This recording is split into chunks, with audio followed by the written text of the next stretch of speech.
फरमाया जो नमाज फजर पढ़ के सूरह यासीन पढ़े उसके उस दिन के सारे काम अल्लाह के जिम्मे है, काम अल्लाह के जिम्मे हो गए, ठीक हो गए। जो हर शाम सूरह वाक़िया पढ़े फाका, ये भी टेंशन गई।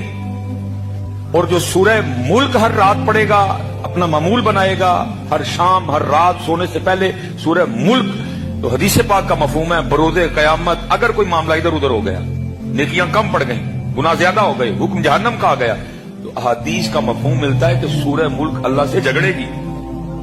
रब्बे करीम ये मुझसे प्यार करता था, ये मुझे रोज पढ़ता था, मैं नहीं इसको जहन्नम में जाने।